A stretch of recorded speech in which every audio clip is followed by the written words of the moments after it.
Good evening. Platine Web. Mesdames, Messieurs, bonjour, bienvenue sur Platine Web TV, le live en direct du quai du Perret, en direct du port de La Rochelle, où actuellement se met en route la solidarité des hommes et des femmes de La Rochelle, des Rochelais, des Rochelaises, solidarité pour les femmes iraniennes. Après la mort de Masha Amini, 22 ans, il y a quelques semaines, eh bien cette mort a trouvé un écho dans plusieurs pays, dans pratiquement tous les pays du monde, soutenu dans le monde. Le mouvement de contestation déclenché par la mort de Masha Amini ne cesse de prendre de l'ampleur. La municipalité de La Rochelle a voulu marquer sa solidarité. Ils sont une petite cinquantaine, un petit peu plus peut-être, et en direction du parvis de l'aquarium, de la capitainerie Eric Tabarly, des femmes iraniennes donc qui ont enlevé le voile, ça vous êtes au courant, je ne vous apprends rien. Afin de monter son soutien au combat des femmes iraniennes, la municipalité de La Rochelle organise cette marche Femmes, Vie, Liberté. Alors je vais aussi vous parler d'une autre personne, une autre nouvelle. En l'occurrence, c'est la journaliste qui s'appelle, alors je m'excuse pour la prononciation, Nilufar Hamedi, qui a été arrêtée à son domicile. Eh bien, qu'est-ce qu'elle avait fait, cette journaliste iranienne? Elle avait tout simplement donné cette information, l'information comme quoi Masha Amini avait été emmenée. Alors oui, effectivement, on va quand même se rappeler. Donc, pour finir, la journaliste est en prison. Hein, elle est toujours en prison suite à son reportage, à ses informations qu'elle a données en Iran. Hein, bien sûr, ça se passe. Et donc, Masha était partie donc à Téhéran pour une visite familiale. Elle avait été arrêtée le 13 septembre pour port de vêtements inappropriés par la police des mœurs, qu'on appellerait ici la police du vêtement. En tous les cas, elle a été embarquée, comme l'on dit à l'époque, et on ne l'a plus jamais revue puisqu'elle est tombée dans le coma pendant son arrestation. Elle est morte, elle est décédée le 16 septembre à l'hôpital. Et donc cette fameuse journaliste a parlé de cette information. Et donc l'Iran et les Iraniennes se sont révoltés, sont partis et ont décidé d'enlever ce voile. Voilà pour les informations que je vous rappelle, car vous le savez maintenant, vous êtes au courant. Donc, et La Rochelle a voulu effectivement montrer sa solidarité.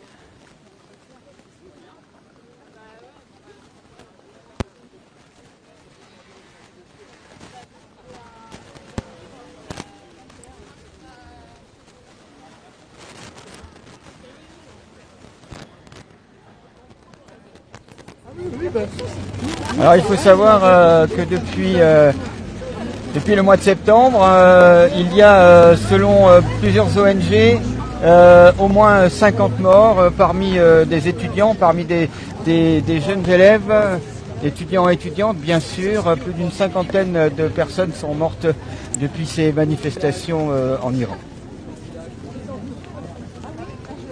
Merci d'être avec nous sur Platine Web TV, j'en profite pour vous remercier. Vous êtes de plus en plus nombreux, nous sommes de plus en plus nombreux dans cette grande famille de Platine Web TV, le live, les infos et les co-citoyens. Ça c'est pour les pages Facebook, et puis bien sûr, vous pouvez aussi vous abonner, je compte sur vous sur YouTube.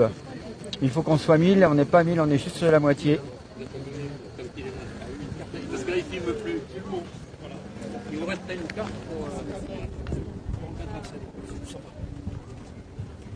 Bonjour à toutes, bonjour à tous. Eh bien, merci d'être venus à l'appel de cette marche pour le soutien du combat des femmes iraniennes, et puis également pour affirmer l'égalité des droits pour toutes les femmes. Monsieur le maire, Jean-François Fontaine, aurait aimé partager ce moment avec vous, mais il n'a pu se rendre disponible. Donc nous le représentons. Michel Tillot, en sa qualité de conseiller municipal en charge des droits de l'homme, et moi-même, Chantal Murat, en charge des précarités et de l'égalité des genres.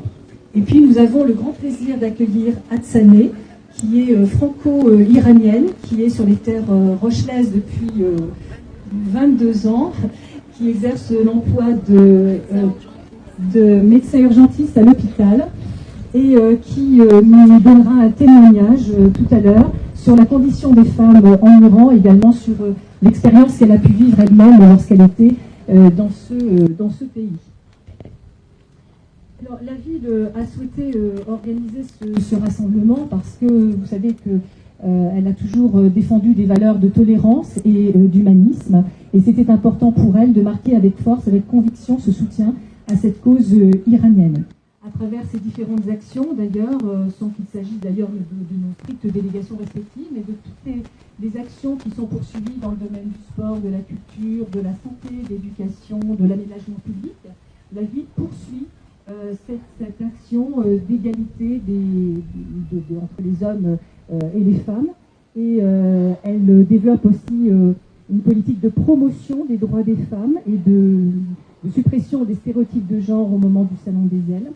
Et elle met en place aussi des dispositifs par rapport à des violences nouvelles qui se sont développées, ou en tout cas, vu que la parole s'est libérée, dont on parle davantage, tout ce qui est violence non seulement intrafamiliale, mais également violence sexiste et sexuelle. Alors pour l'organisation de cette mobilisation, nous avons repris le slogan des femmes iraniennes, Femmes, vie, liberté.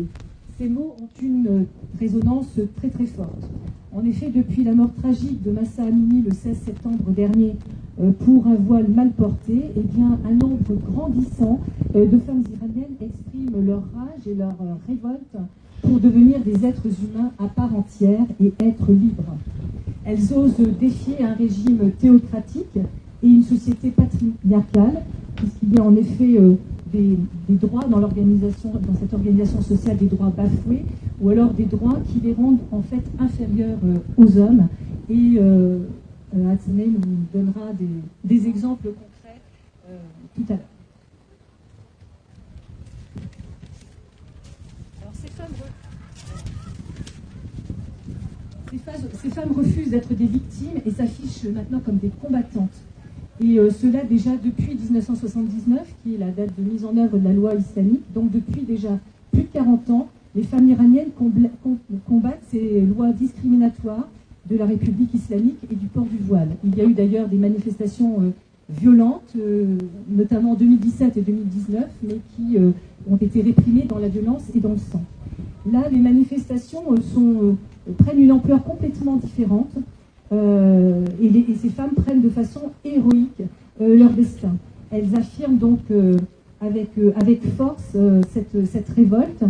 Cette révolte atteint désormais toutes les couches sociales de la société, mais elle est relayée aussi auprès des plus jeunes, et notamment des jeunes filles, des lycéennes, qui, comme génération jeune, va prendre la relève en refusant des règles qui sont tout à fait discriminantes et surtout anachroniques et parfaitement intolérables. Donc il est important que leur force, leur courage, leur conviction, mais aussi les risques qu'elles prennent pour affirmer cette volonté d'émancipation soient tout à fait compris et médiatisés. Et au-delà de cette défense des droits, enfin de cette volonté d'avoir les droits fondamentaux, la liberté, la dignité humaine, il faut penser aussi aux droits qui ont été conquis dans d'autres États, mais qui sont bafoués, ou alors qui risquent d'être mis en cause. On pense en particulier aux femmes afghanes et au droit à la scolarisation, et puis aussi dans des pays que l'on pourrait qualifier a priori de plus démocratiques, et bien la remise en cause du droit à l'avortement. Donc ça signifie qu'il y a un combat permanent des femmes et de la société tout entière pour, avec force et avec rage, mener un combat qui se veut tout à fait héroïque, et nous espérons bien qu'il y aura un très bel aboutissement. Donc, Hatsane, je vais vous passer la parole pour recueillir votre témoignage.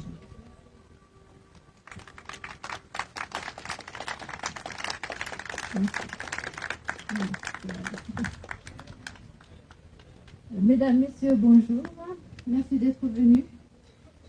Le 13 septembre 2022, Mahsa Amini, jeune Iranienne de 22 ans, originaire de Kurdistan, nord-ouest du pays, a été arrêtée et violentée par la police de mœurs à Téhéran pour avoir laissé dépasser quelques mèches de ses cheveux en dehors de son foulard. Après cette arrestation violente, la jeune femme est tombée dans le coma et est décédée 3 jours plus tard, le 16 septembre 2022. Son décès la cause de décès, des coups portés à la tête et aux organes vitaux. Son décès a déclenché des protestations dans le pays, avec en première ligne les Iraniennes, ainsi que les rassemblements de solidarité à travers le monde. Chaque jour, au péril de leur vie, des milliers d'Iraniens, et surtout des étudiants et des lycéens, descendent dans la rue pour exprimer leur mécontentement et leur colère contre les lois archaïques votées et appliquées par le régime islamique depuis son arrivée au pouvoir en 1979. Le port de voile est le symbole idéologique du régime islamique et toutes les femmes vivant en Iran sans avoir la liberté de choix sont obligées à respecter ce code vestimentaire. En dehors de port obligatoire de voile, les Iraniens subissent également d'autres injustices par discrimination sexuelle imposée par le Code civil islamique. Voici quelques exemples. Le Code civil met les femmes sous la tutelle des hommes. D'abord le père et puis son mari, pour qui elles sont obligées de se soumettre à leurs exigences. Pour cette raison, la condamnation pour violence conjugale n'existe pas en Iran car l'homme possède la femme. La femme a droit d'allaiter son enfant, mais n'a aucun pouvoir décisif pour lui. Au moment du divorce, la garde des enfants est donnée au père, sauf s'il renonce à ses droits.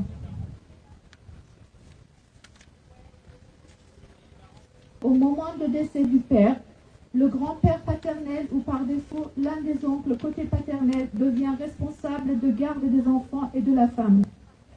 L'avortement se pratique en Iran mais est condamné par le code pénal.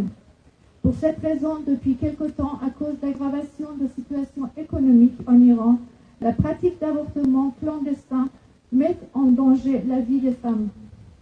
La volonté d'État limite l'accès des femmes au marché du travail, car d'après eux, la place de la femme est à la maison en tant que mère et en tant qu'épouse. Ainsi, la femme est dépossédée de son corps et de son existence et est considérée comme un statut social idéalisé dans le rôle d'épouse, de veuve ou de mère. Il existe une inégalité d'application de la loi en fonction de sexe. En cas de crime, la valeur juridique de la vie d'un homme est égale à 2 femmes. Au moment de partage d'héritage, l'homme hérite 2 fois plus qu'une femme. Les femmes souhaitent avoir un accès à une éducation plus large. Malgré les obstacles imposés par l'État, les Iraniennes tiennent depuis plusieurs années une place de plus en plus importante dans les domaines scientifiques, sportifs, artistiques, etc. Il existe également une discrimination professionnelle en Iran. Par exemple, une femme n'est plus en mesure d'exercer la fonction de juge car trop émotif ne peut pas prendre la justice de façon impartiale. L'homosexualité est interdite et criminalisée, sans coup de fouet et puis la peine capitale en cas de récidive. L'assassinat de Mahsa Amini a mis le feu aux poudres et c'est le début d'une révolution féministe dirigée par les jeunes Iraniennes qui, malgré les interventions musclées, sanglantes et barbares des forces de l'ordre de la République islamique d'Iran, continuent à se battre pour la liberté et le respect des droits de la femme et de l'homme en général. Depuis le 16 septembre 2022, le régime islamique attaque, blesse, tue, emprisonne, torture, viole les manifestants de tout âge, mais rien n'arrête ces hommes et ces femmes qui continuent à crier partout dans le monde le slogan politique kurde Zan Zendegi Azadi, Femme, vie, liberté, qui vise à reconnaître l'importance des femmes dans la société. Soyez la voix de Mahsa, Nika, Asra et des centaines d'autres combattants dans le monde qui ont perdu leur vie pour la liberté ou qui sont en détention dans les prisons des dictatures. En vous remerciant, Zan Zendegi Azadi, Femme, vie, liberté.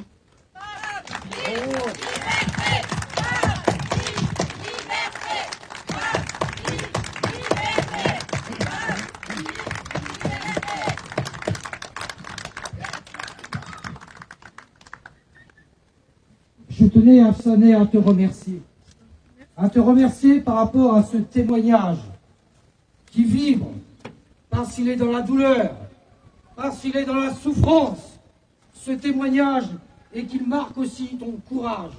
Le courage de venir parler devant tout le monde. Mais aussi, on sait bien que tu as de la famille en Iran et on sait bien que tu t'exposes à beaucoup de problèmes. Franchement, merci Afsané. Alors, tous ensemble et tout ensemble, soutenons les femmes iraniennes. Car les femmes iraniennes ont fait le choix d'une manière pacifique de créer la révolte de 40 ans de violence, de 40 ans d'oppression, de 40 ans de tyrannie, de 40 ans de barbarie.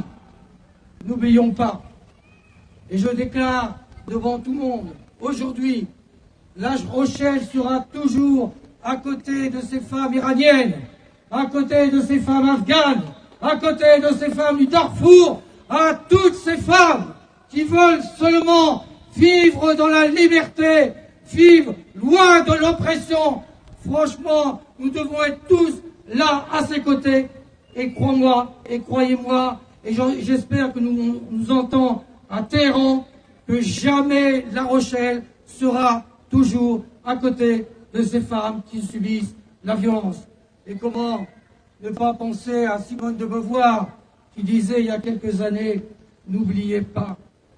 Elle s'adressait à des jeunes femmes, il suffira d'une crise politique, d'une crise économique ou religieuse pour que les droits de la femme soient remis en question.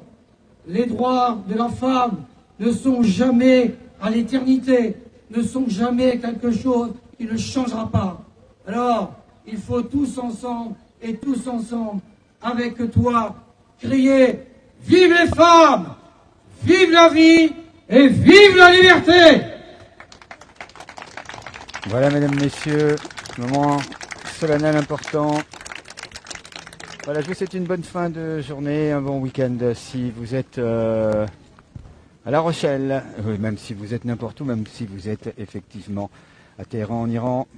Sachez que partout dans le monde, des gens se mobilisent et des gens pensent à vous, mesdames. Voilà, c'était Marcus avec vous sur Platine Web TV. Je vous souhaite encore une fois une bonne continuation. À bientôt. Au revoir. Platine Web, 24 h sur 24.